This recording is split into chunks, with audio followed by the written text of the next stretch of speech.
งหุนอันนี้ข้าเจ้าเอิ้นทอน้ำพุนะทักทายทุกคนสบายดีพ่อแม่พี่น้องยินดีต้อนรับเข้าสู่ช่องบ่าวบอลเด้อทุกคนเลยมื้อนี้กะมาหาอยู่หากินนะเปลี่ยนจากการหาเห็ดมาหาปลามื้อนี้นี่แหละมากับบ่าวแหลมแคมบ้านมื้อนี้เพิ่นพามา มาน้องเพิ่นได้มื้อนี้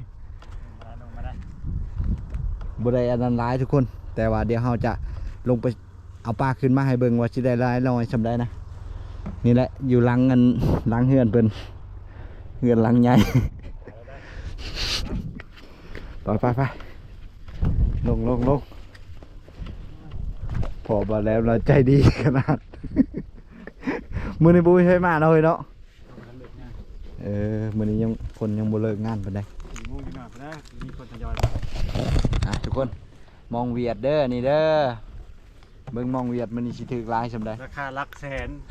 บ่แม่นราคาลักพันบาทได้พี่น้องเอ้ยราคาลักแสนกีบ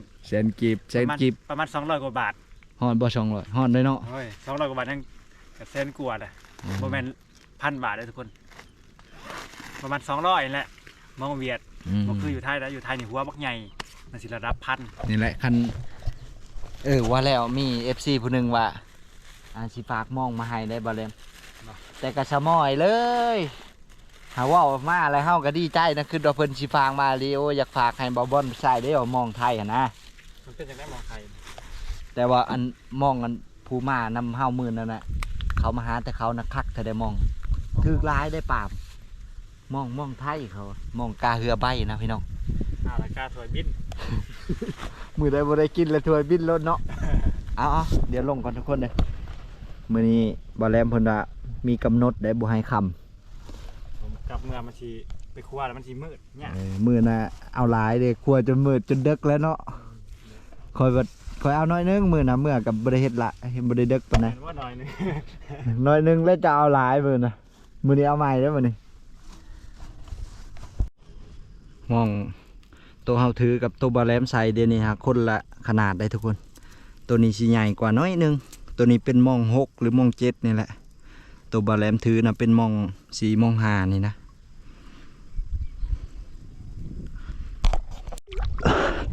บ่มีกระตุกทุกคน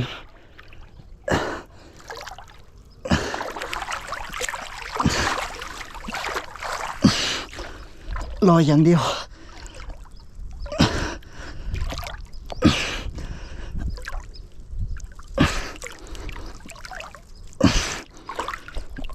เฮานะบ่มีกระตุกนะบ่มีกระตุกนะลอยลิ้นน้ำซื่อๆอยู่ ของเลยของแล้วเฮ้ยบ่ไหวแล้วเอากูสุดมันนี่โอเค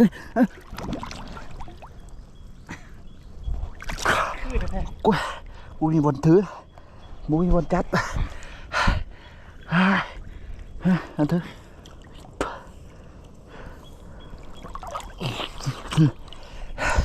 มีกระตุกอยู่อันเดียวทุกคนผู้ใดมีกระตุกก็ฝากมาให้ลอยโอ้ยบอกไปนี่แหละเพราะมันมวนพี่น้องใส่ช่องดังมานี่มองบาแลมกับมองบาบอนนี่แต่ว่าบ่แพ้บาแลมเพิ่นอยู่แล้วนะต้องยอมเพิ่นลดมือนี่นะของเพิ่นมองเวียดของเฮากับมองเวียดคือกันแต่ว่าเวียดกับเวียดเก้อีกนะมวนเวียดแท้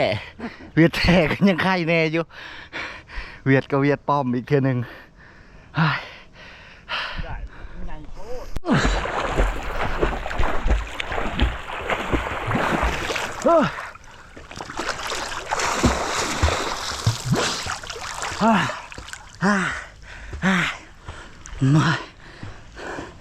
คือสิถือลายอยู่ได้ทุกคนมองบาแลมนะมันเป็นมองน้อยกว่ามองเฮาคือสิถือดีอยู่นะลายคนละฟากดึงหยวบลงน้ำ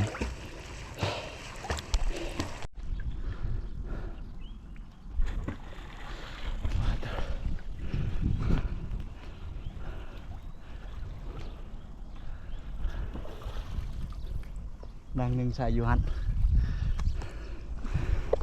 เดี๋ยวบาแลมเพิ่นชี้ไปเอาแนวใส่แล้วก็ย่ามมาเลยถึกดีนะดังนี่นะมองเวียดก็ยังดีอยู่เป็นของแท้ขันเวียดป้อมนี่ก็เธอหนึ่งกับเพื่อแห้งละนี่ป่านะผู้ยามมองลินสีโตอยู่นี่นะปุ่นอันยะป่านะเว้ยหลายกระดอใช้วิชาตัวเบาลงหนอันนี้ข้าเจ้าเอิ้นทอน้ำพุนะน้ำมันจะพุดขึ้นจักเดือนได้แล้วเขาเปิดนี่ช่วงเขาเปิดกับบริมาลงนึงป่านี่เขาปิดแล้วก็จังได้ลงคือยามนี้ก็ลงมาหาได้เยอะยามนี้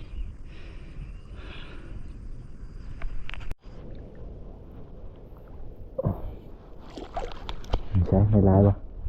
ไม่ร้ายนั่นเลยสิหาโตเลยยกเบิ้งด้วยฮะมองเวียดเห็ดเวียกแล้วนี่โอ้จะเต็มเลยบาดเดียวนะมันถึงตายโอ้นักประมาณ3 โลได้3 โลเอาอีกวาดหนึ่งเนาะเฮ้ย เดี๋ยวอัน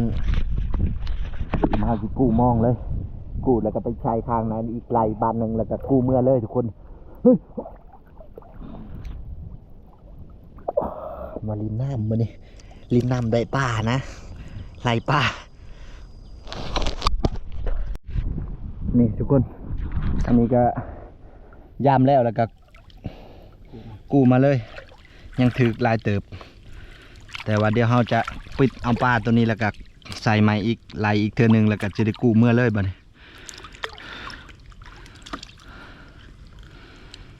เดี๋ยวเอาปลารอบนี้แล้วก็เอาชิกู้มองแล้วก็ขึ้นเลยนะเพราะว่าเอาแค่2 รอบมื้อนี้เอาโบราณเอาจักกระชอบหนึ่งก็พอเลย2 คน เมื่อเฮ็ดปลาสมเฮ็ดรอบก่อนนี่ว่าสุดยอดเลยทุกคนเลยเน่ามึดบ่ได้กินใช่ไหมเฮ็ดไม้รอบนี้ฮะแดงไปแล้วเพิ่นใส่มองชุดแล้วก็ไล่น้ำกันบัดนี้หืมห้ำอยู่นี่แหละ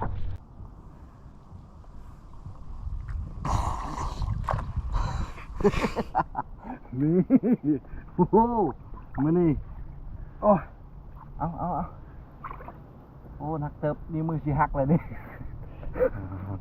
โอ้สมควรทุกคนในมื้อนี้ฮะบ่แพ้บ่แหลมเพิ่นมองเพิ่นถึกดีได้ของเพิ่นของเวียดอยู่แต่ว่าเวียดแท้นะอันนี้เวียดแล้วก็ป้อมอีกเทื่อนึง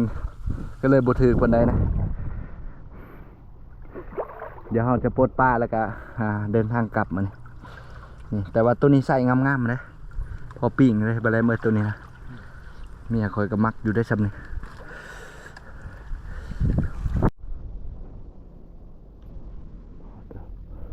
สมควรเด้อทุกคนปุ๊บอยู่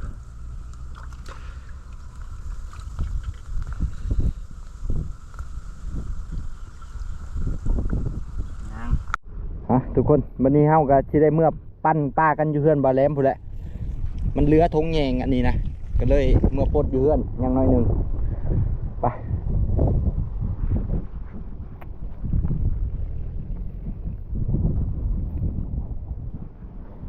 เมื่อทุกคนเป็นเนา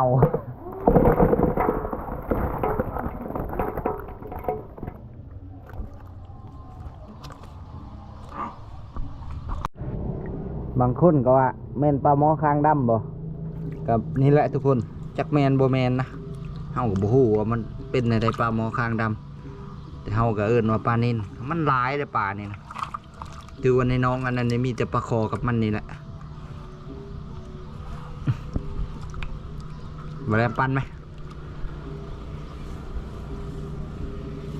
บ่แลมเพิ่นปั้นนะเพิ่นเจ้าของน้องแล้วก็เจ้าของมองพร้อม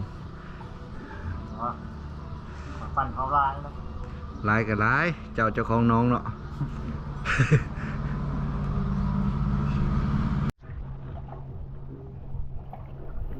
1 ถ้วย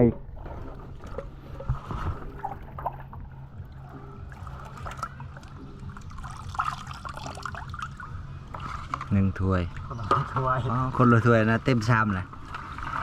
300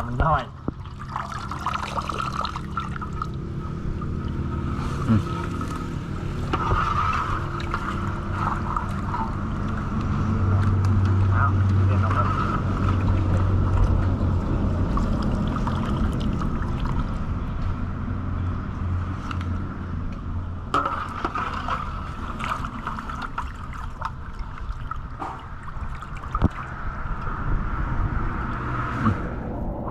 พอแล้ว